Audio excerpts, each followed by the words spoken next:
Hey everyone, and welcome to Cooking Companion TV. I'm Jenna Edwards, and this is a recipe demo of Tanzanian curried coconut okra. This is a traditional dish, so there will be variations out there. I'm using a recipe from theafricangourmet.com. I'll link directly to it in the video description below because there are lots of other delicious recipes on that site. Give this video a thumbs up if you like it, please. I have a handful of other okra recipes on the channel because we love okra here, and I'll link those below too. For now, let's get right to it. We're cooking with fresh okra, so let's clean it.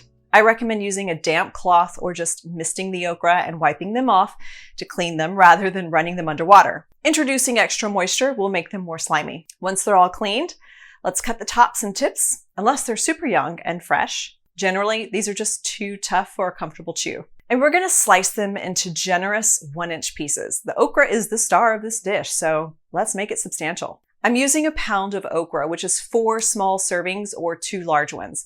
For 1 pound of okra, we need to mince a few cloves of garlic for about half a tablespoon and dice half an onion. Heat 1 tablespoon of butter in a pan over medium heat. This is actually bacon fat for me. Add the onions and garlic to the pan along with our spices. We need a tablespoon of really good curry, a 1/4 teaspoon of paprika, and season with salt and pepper. You'll get more depth in the flavor if you season with salt at each stage of cooking. So add a little here and we'll add a little more later. For now, brown the onions and garlic, which will be hard to tell when they're browned because the spices will turn brown before the onions. So I went for about 8 minutes. Now add in all the okra. I decided to gently fold the okra and spiced onions together so they were evenly distributed. You can wait and stir them together with the coconut milk. We just need a cup of full fat coconut milk, half a teaspoon of apple cider vinegar. I think the vinegar is to help to cut down on the sliminess. When you stir okra, you want to be gentle with it because agitating it will bring out more slime too. If you're trying to avoid that, I'm trying to give you all the tips you can.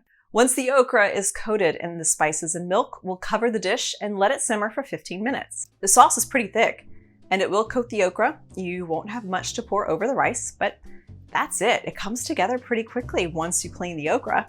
It's also good at room temperature. But that's it for this recipe demo of Tanzanian curried coconut okra. Get the ingredient list below or at cookingcompaniontv.com/curried okra. Give this video a thumbs up if you like it, and subscribe to this channel for more demos just like this. I'm Jenna Edwards, and thanks for watching.